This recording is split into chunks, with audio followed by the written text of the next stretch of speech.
حضور صلی اللہ علیہ وسلم کا حضرت خالد بن سعید بن عاص رضی اللہ عنہ کو دعوت دینا۔ بسم اللہ الرحمن الرحیم۔ حضرت خالد بن سعید بن عاص رضی اللہ عنہ شروع میں مسلمان ہوئے تھے، اپنے بھائیوں میں سب سے پہلے اسلام لائے تھے، اور ان کے اسلام لانے کی شروعات اس طرح ہوئی کہ انہوں نے سپنا دیکھا کہ وہ ایک آگ کے کنارے پر کھڑے ہیں۔ انہوں نے بتایا کہ اس آگ کی لمبائی چوڑائی اتنی زیادہ ہے کہ اللہ ہی جانتے ہیں، اور انہوں نے سپنے میں یہ بھی دیکھا کہ ان کے والد ان کو آگ میں ڈھکیل رہے ہیں، اور یہ بھی دیکھا کہ حضور صلی اللہ علیہ وسلم ان کی کمر کو پکڑے ہوئے ہیں تاکہ وہ آگ میں نہ گر جائے۔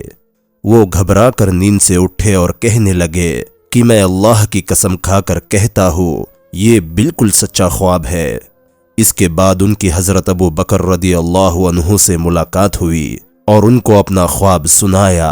حضرت ابو بکر رضی اللہ عنہ نے فرمایا، تمہارے ساتھ اللہ کی اور سے بھلائی کا ارادہ کیا گیا، یہ اللہ کے رسول اللہ صلی اللہ علیہ وسلم ہے، تم ان کی پیروی کرو، تمہارے سپنے کا مطلب یہی ہے کہ تم ان کی پیروی ضرور کرو گے اور ان کے ساتھ اسلام میں داخل ہو جاؤ گے، اور اسلام ہی تم کو آگ میں داخل ہونے سے بچائیں گا اور تمہارا باپ آگ میں جائیں گا۔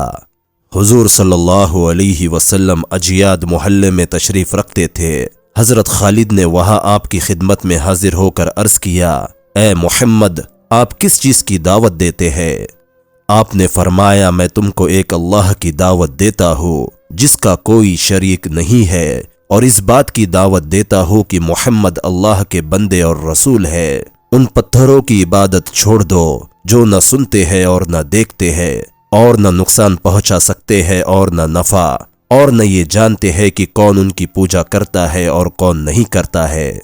حضرت خالد نے فوراً کلمہ پڑھ لیا کہ میں اس بات کی گواہی دیتا ہوں کہ اللہ کے سوا کوئی معبود نہیں، اور اس بات کی کہ آپ اللہ کے رسول ہیں۔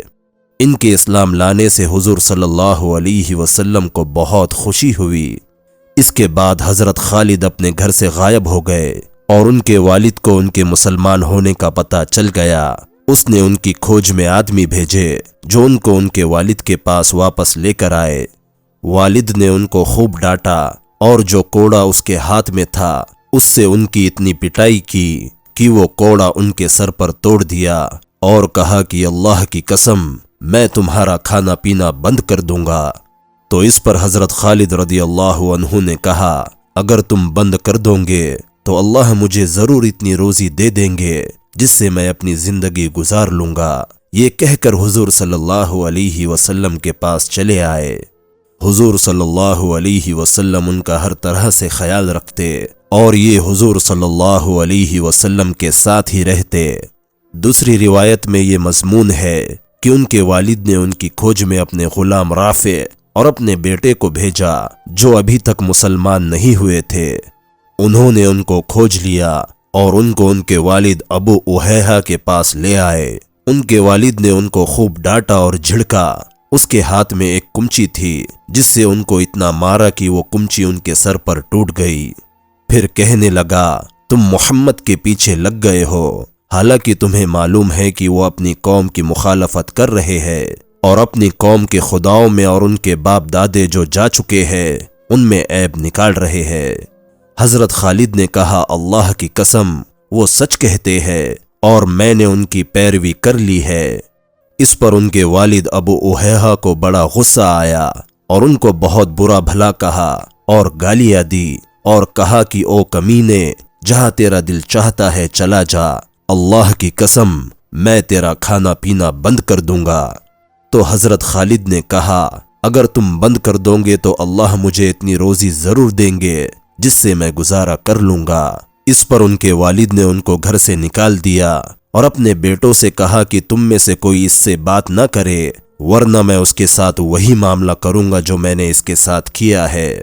چنانچہ حضرت خالد حضور صلی اللہ علیہ وسلم کے پاس چلے آئے۔ حضور صلی اللہ علیہ وسلم ان کا ہر طرح کا خیال کرتے، اور یہ حضور صلی اللہ علیہ وسلم کے ساتھ رہا کرتے تھے۔ اور ایک روایت میں یہ ہے کہ حضرت خالد مکہ کے آس پڑوس میں جا کر اپنے والد سے چھپ گئے، اور جب حضور صلی اللہ علیہ وسلم کے صحابہ حبشہ کی اور دوبارہ ہجرت کرنے لگے تو اس وقت انہوں نے سب سے پہلے ہجرت کی۔ ان کا باپ سعید بن عاص بن امیہ جب بیمار ہوا تو کہنے لگا، اگر اللہ نے مجھے اس بیماری سے شفا دی تو ابن ابی کبشہ یعنی حضور صلی اللہ علیہ وسلم کے خدا کی مکہ میں کبھی عبادت نہ ہونے دوں گا۔ اس پر حضرت خالد نے یہ دعا مانگی، اے اللہ اسے بیماری سے شفا نہ دے، چنانچہ وہ اسی بیماری میں مر گیا۔